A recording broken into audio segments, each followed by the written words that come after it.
مفتی خالد الازہری کے اصلاحی بیانات اور وظائف کے لیے مفتی صاحب کا یوٹیوب چینل سبسکرائب کریں۔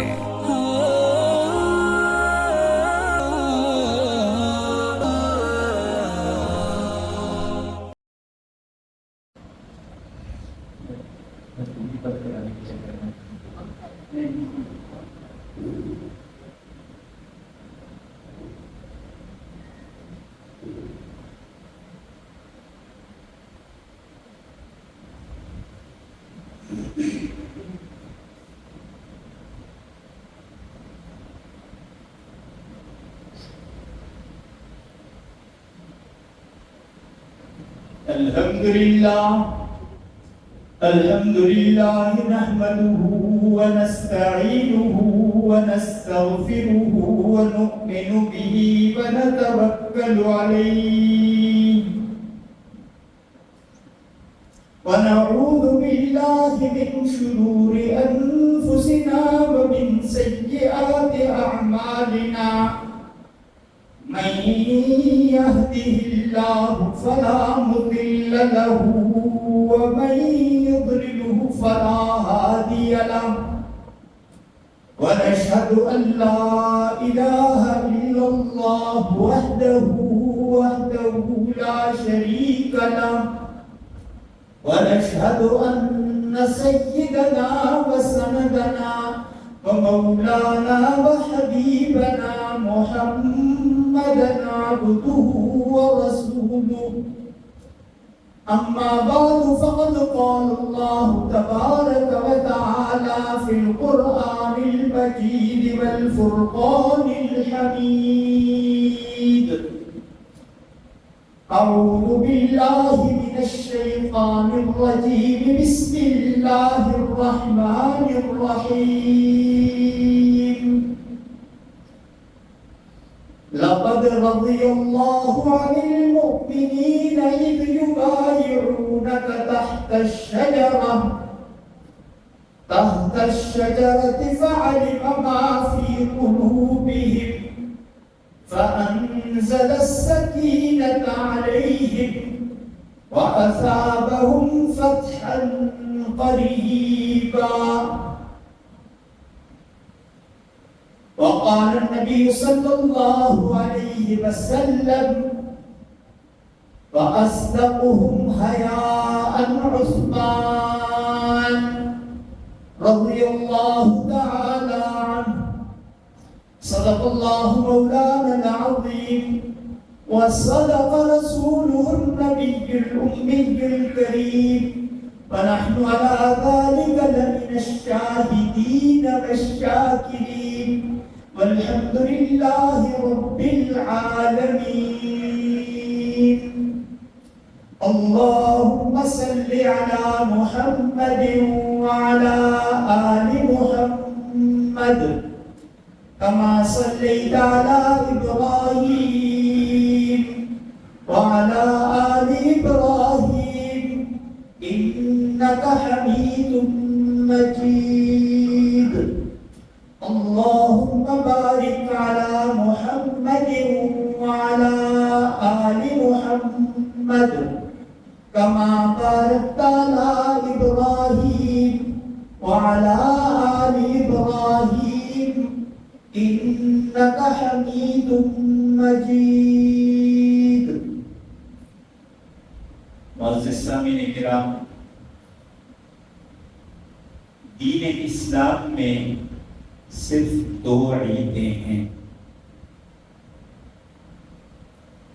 دین اسلام میں صرف 2 عیدیں ہیں۔ بہت سے لوگ میری بات کا مطلب سمجھ گئے ہوں گے، جو سمجھ گئے ہیں ان کو بتانے کی ضرورت نہیں، اور جو نہیں سمجھے انہیں اس علم کی ضرورت ہی نہیں شاید، لیکن سمجھنا ضروری ہے۔ اسلام میں 2 عیدیں، ایک عید الفطر، دوسری عید الاضحیٰ۔ اس کے علاوہ اسلام میں عید کا کوئی تصور نہیں ہے۔ اگر کوئی تصور ہوتا تو میرے پیارے نبی صلی اللہ علیہ وسلم بھی وہ 2 عیدیں مناتے، یا میرے نبی صلی اللہ علیہ وسلم کے دنیا سے پردہ فرما جانے کے بعد میرے نبی کے جو شاگرد تھے، میرے نبی کے جو ساتھی تھے، میرے نبی کے جو صحابی تھے، اور جو میرے نبی کو بہت پیارے تھے، اور ان کو میرے نبی صلی اللہ علیہ وسلم اپنے ماں باپ، اپنی جان مال اولاد سے بڑھ کے پیارے تھے۔ وہ بات کرتے تھے تو کہتے تھے فدا ہو ابی و امی، آپ کے میرے ماں باپ قربان، کیوں نہ وہ فخر کرنے والی ہستیاں، وہ قابل فخر ہستیاں ہیں اس کائنات میں۔ انبیاء کے بعد اگر کوئی انسان قابل فخر ہے نا تو وہ صحابہ ہے۔ صحابہ کوئی معمولی لوگ نہیں۔ پہلے صحابہ کی ڈیفینیشن کو سمجھنے، صحابہ کے مقام کو سمجھنے کے صحابی کہتے کسے ہیں۔ مجھے آپ کو اگر کسی کو خواب میں پیارے نبی صلی اللہ علیہ وسلم کی زیارت ہو گئی، بات سمجھے گا تو تب جا کے مقام بھی سمجھ آئے گا۔ مجھے آپ کو کسی کو نبی کریم صلی اللہ علیہ وسلم خواب میں نظر آ جائیں اور آ کے فرمائیں ہمارا نام لے کے، ہمارا نام لے کے کہیں کیا کسی کا نام لے لیا، میرا لے لیا، خالد تم کیسے ہو؟ میں تو اپنے ان کپڑوں میں نہیں سماؤں گا، میرا نام لے لیا، مجھے بلا لیا، اور میرے پیارے نبی صلی اللہ علیہ وسلم اپنے صحابی سے کہیں مجھے تم سے محبت ہے، اس کا مقام کہتا ہوں۔ کہہ کون رہا ہے؟ پیارے نبی صلی اللہ علیہ وسلم۔ اور کہہ کسے رہے ہیں؟ اپنے ساتھی کو۔ وہ ساتھی کوئی معمولی ہوگا؟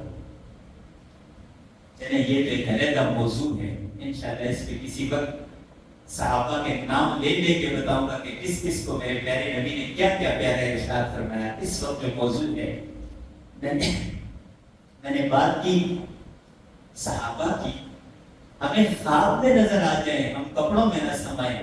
ان ہستیوں کے کیا کہنے جو پیارے آقا کے ہاتھ کو اپنے ہاتھ میں پکڑے، پیارے آقا صلی اللہ علیہ وسلم سے معاملہ کریں، پیارے آقا صلی اللہ علیہ وسلم مجھے دین سکھائیں، پیارے آقا صلی اللہ علیہ وسلم نے کہیں میرے پاس آ کے بیٹھو، میرے پیارے آقا انہیں کہیں ابو بکر جبرائیل پیغام لے کے آیا ہے، تمہارے لیے اللہ کا سلام آیا ہے۔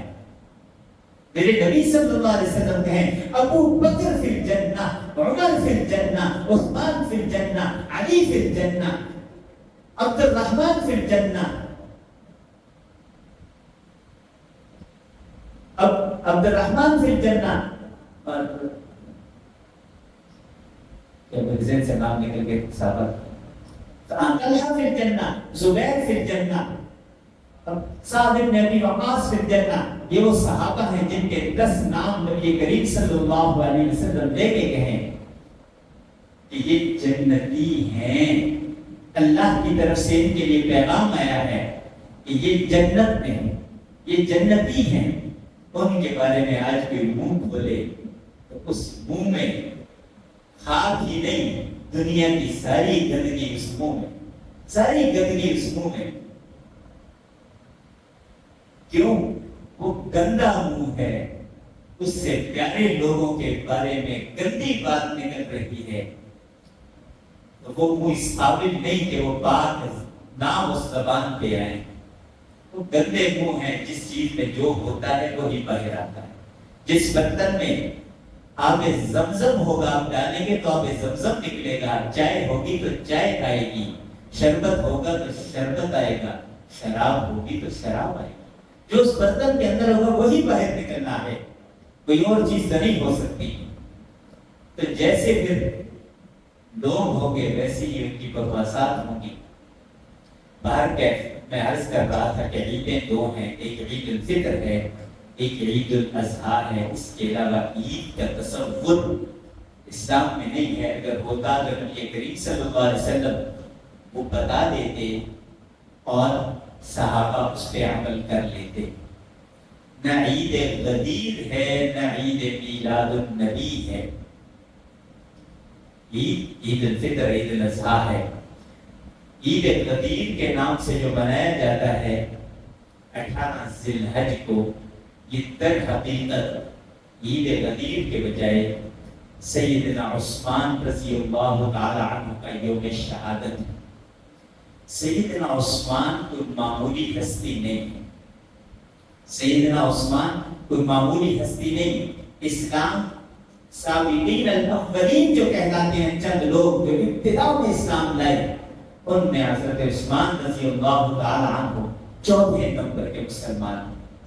پہلے پہ بی بی خدیجہ، سیدنا علی اور حضرت ابوبکر صدیق، اور اس کے بعد سیدنا عثمان رضی اللہ تعالی عنہ کا نمبر آتا ہے، پھر حضرت زید وغیرہ کا نام آتے ہیں۔ چوتھے نمبر پہ اسلام لائے سیدنا صدیق اکبر۔ جب اسلام لائے نا، جب جو بھی بات ہوتی ہے نا انسان اچھی بات، وہ سب سے پہلے اپنے اچھے دوست سے کرتا ہے، یار یہ بات بھی اس طرح کرتے ہیں۔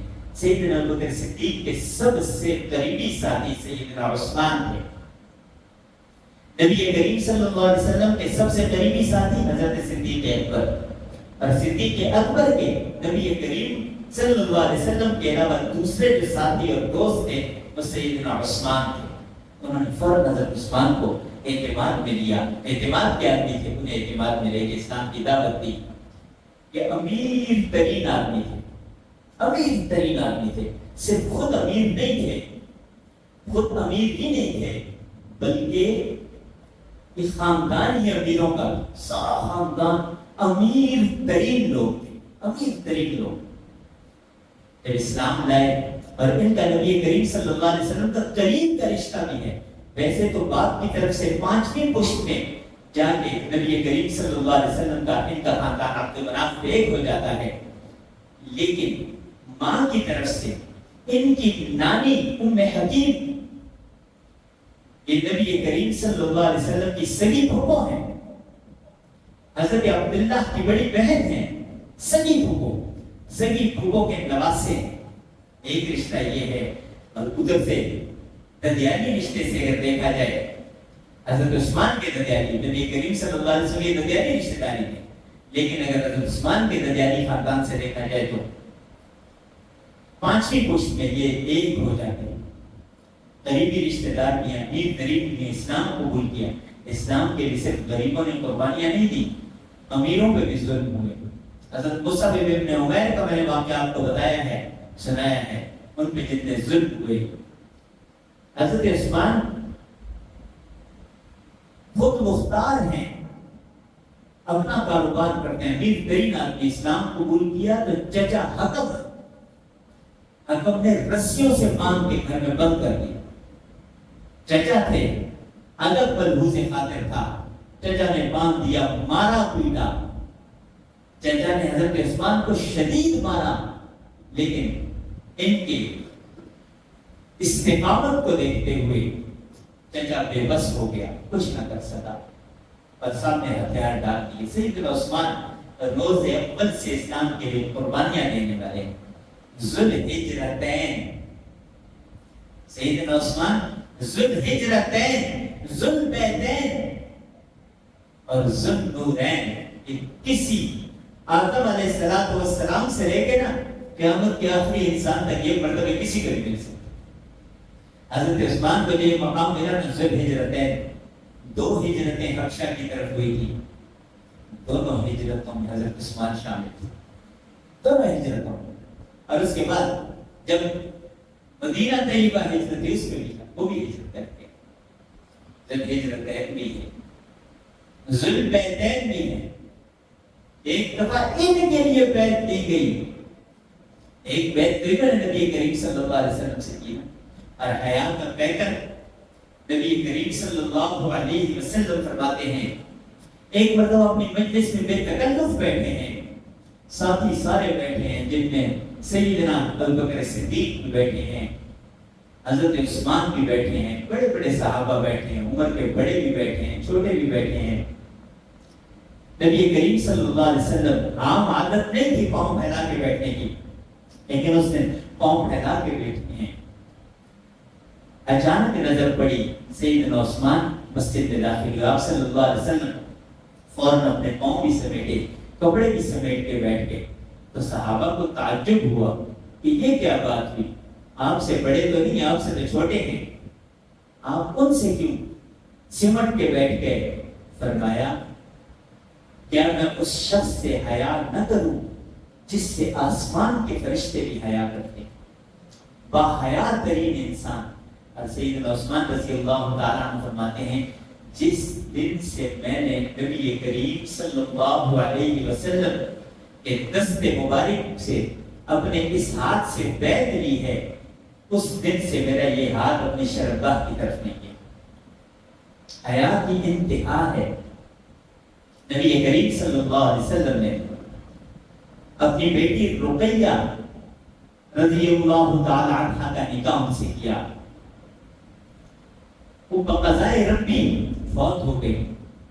نبی کریم صلی اللہ علیہ وسلم نے اپنی دوسری بیٹی ام کلثوم کا نکاح حضرت عثمان سے کر دیا، وہ بھی فوت ہو گئی۔ نبی کریم صلی اللہ علیہ وسلم کا یہ ارشاد حدیث مبارکہ میں موجود ہے۔ میرے پیارے آقا صلی اللہ علیہ وسلم فرماتے ہیں کہ عثمان میں تجھ سے اتنا راضی ہوں، اتنا راضی ہوں کہ اگر میری 10 بیٹیاں ہوتی اور تیرے نکاح میں ایک ایک فوت ہوتی جاتی، میں ساری کی ساری یہ بات دیکھے تیرے نکاح میں دے دیتا، تجھ سے اتنا راضی ہوں۔ سیدنا عثمان رضی اللہ تعالیٰ عنہ کو یہ مرتبہ آج کے دور میں دیکھ لینا، لوگ اپنے دامادوں سے کہاں تک آئے ہیں۔ اگر ایک بیٹی فوت ہو جائے تو کوئی شاذ و نادر کوئی ہوگا کہ اتنا خوش ہوگا اس سے کہ دوسری بیٹی کا رشتہ دے دے۔ پاپرے مجبوری بچوں کی وجہ سے اگر کسی نے دے دیا تو دیا ہوگا، وگرنہ اتنی رضا مشکل تھی۔ نبی کریم صلی اللہ علیہ وسلم فرماتے ہیں میں اتنا راضی ہوں۔ حضرت عثمان کوئی معمولی ہستی نہیں ہے۔ سیدنا عثمان رضی اللہ تعالیٰ عنہ کی فضائل و مناقب اسلام کے لیے جتنی قربانیاں دی ہیں سیدنا عثمان نے شاید ہی کسی نے کی۔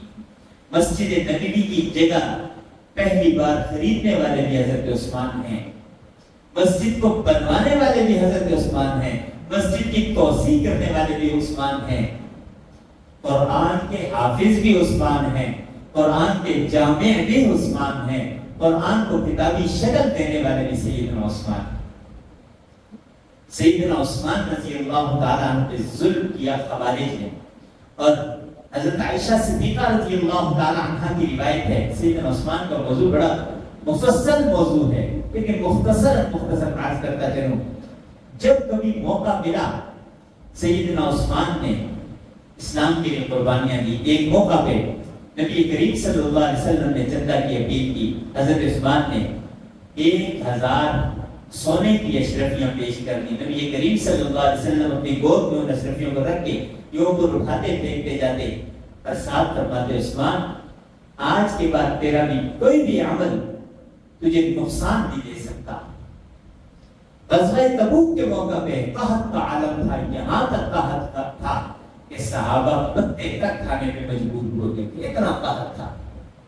اس وقت حضرت عثمان نے 300 اونٹ، پہلے 100 اونٹ جب نبی کریم صلی اللہ علیہ وسلم دوبارہ درخواست فرمائی تو 300 اونٹ بمائے جنگی ساز و سامان کے سفری تمام ضروریات کے 300 اونٹ پیش کر دیے۔ اونٹ کوئی معمولی حیثیت نہیں رکھتا تھا۔ عرب کے جو سرخ اونٹ تھے نا، آج کے دور کی سب سے قیمتی گاڑی، جس کے ذہن میں جو بھی قیمتی گاڑی ہے اسے رکھے، ایک اونٹ کی قیمت اتنی تھی۔ 300 اونٹ بمائے ساز و سامان کے پیش کر دی، بمائے ساز و سامان کے۔ یہ قربانی اور یہ دل کسی کی بات۔ نبی کریم صلی اللہ علیہ وسلم مدینہ طیبہ آئے، پانی کی تنگی تھی، میٹھے پانی کا ایک ہی کنواں ہے۔ نبی کریم صلی اللہ علیہ وسلم نے فرمایا یہ کنواں